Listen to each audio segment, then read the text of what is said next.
So you're talking about a 40-metre pitch. So we've now moved on to the fairway and we've got a longish pitch shot of about 40, yes.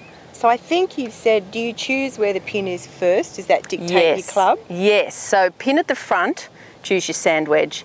Pin middle to back, choose your pitching wedge. If you've got a gap wedge, you can use that. So sand wedge front, gap wedge middle, pitching wedge at the back.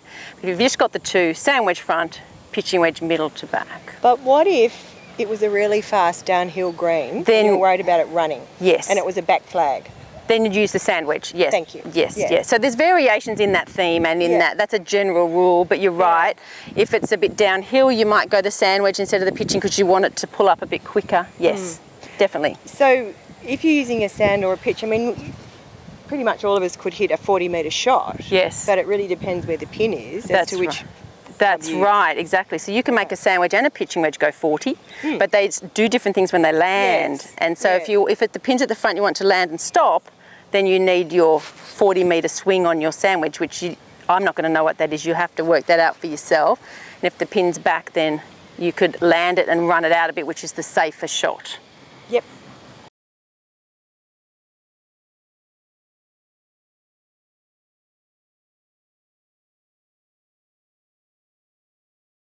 Does that answer your question? That's good. Thank you, Anne.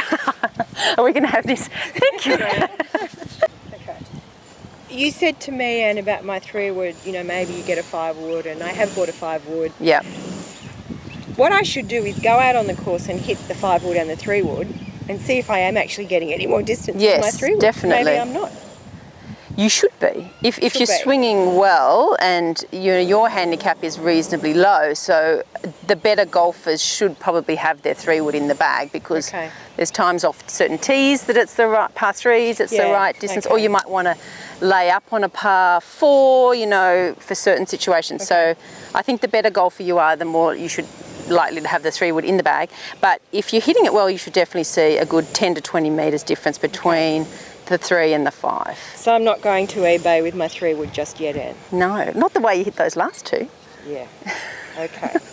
Thank you, Anne. Okay. Thank you, Anne. Or either one, yeah. This must be what it's like to be in TV, hey? I think so. I don't know. Are we on? Yes. Yeah. You're on TV. Thank you, Anne. Beautiful. Thank you, Anne. Right. Thank you, Anne. You're welcome. Yeah.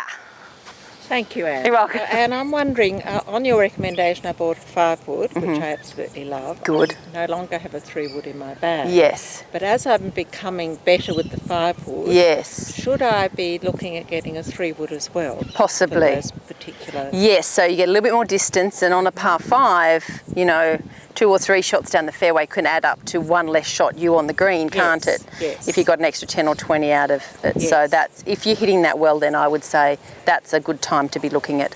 And you can try some out, demo some at the club. Should I be looking at the similar one to the 5-wood? I would. I'd go me. in and take that into your pro shop and say to your pro, I want the 3-wood in that. And especially if you've been fitted and the specs are right for you, then I would do that, yes. Okay. And you can even demo them at like a Drummond or something where you might take both and they can actually put you on the machine and you can see if you do hit the 3-wood further, like you say, Jan. I mean, some women who don't hit the ball very far may not see much of a difference between their clubs. So in that case, you may find there's not a lot of point if you're only going to get an extra 5 metres or something. But there's also the benefit of hitting the 3-wood off the tee sometimes, certain par 3s, it's the right distance, that sort of thing. And on par 5s at the moment, I'm almost getting on for 3. Right. And perhaps I would if I had definitely. the 3-wood. Go shopping. Okay. Thank you. You're welcome. Thank you, Anne.